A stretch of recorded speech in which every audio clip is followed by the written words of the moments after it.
Ms. Hershenov, you may begin. Mr. Chairman, Ranking Member Barnes, and members of the committee, good morning. I'm Eileen Hershenov, Senior Vice President for Policy at ADL, the Anti-Defamation League. Please let me first say thank you for your leadership in recognizing the importance of addressing the increase in hate crimes and resurgence of white supremacy. I appreciate the opportunity to discuss topics my colleagues and I are focused on every day. Second, I'd like to thank my fellow panelists for their perspectives today, especially Dr. Abu Salha. Thank you for bravely sharing the painful story of your daughter's murder. Such horrific crimes affect entire communities, but I know they affect the families most of all, and I am so sorry for your loss. Since our founding in 1913, ADL's mission has been to stop the defamation of the Jewish people and to secure justice and fair treatment for all. ADL is one of the foremost non-governmental authorities on domestic terrorism, extremism, hate groups, and hate crimes. For many decades, we have been tracking white supremacists and other extremists, and we have been developing strategies to address these threats. In 1985, we issued a report on how white supremacists communicated on dial-up computer bulletin boards, and we have been working to combat the spread of hate and extremism online ever since, including partnering with the tech industry. You have my full testimony, but allow me to highlight a few points for you. White supremacists in the United States have experienced a resurgence in the past 3 years, driven in large part by the rise of the alt-right.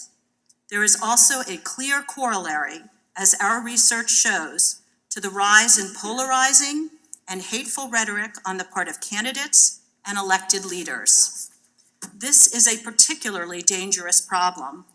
White supremacists have been responsible for more than half, 54% of all domestic extremist-related murders in the past 10 years.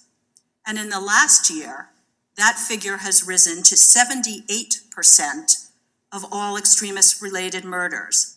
That is, white supremacists were responsible for more than 3/4 of all domestic extremist murders in 2018.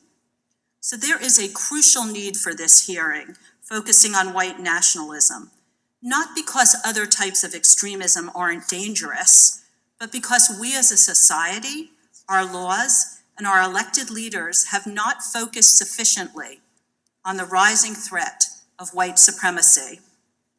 The other driving force for the resurgence of white supremacy is the role of social media in enabling this hate to spread. Just this morning, ADL issued a new report documenting how before carrying out the hateful murders in Pittsburgh and New Zealand, the alleged white supremacist gunmen frequented fringe social networking sites like Gab and 8chan that act as echo chambers for the most virulent anti-Semitism and racism, and act as active recruiting grounds for potential terrorists.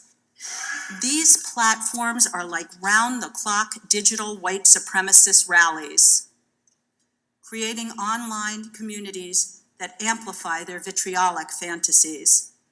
As you craft policy responses to these complex challenges, we believe they must include revitalizing the federal government's attention to domestic terrorism, and in particular, right-wing extremist violence, incentivizing state and local law enforcement agencies to more comprehensively collect and report hate crimes data to the FBI, strengthening laws against perpetrators of online hate, helping to ensure that social media platforms act against hate and increase transparency in ways they are not now doing, and improving law enforcement training for responding to hate online and off.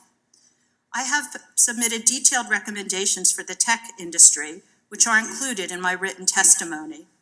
Finally, I implore you and all public leaders to consistently call out bigotry and extremism at every opportunity.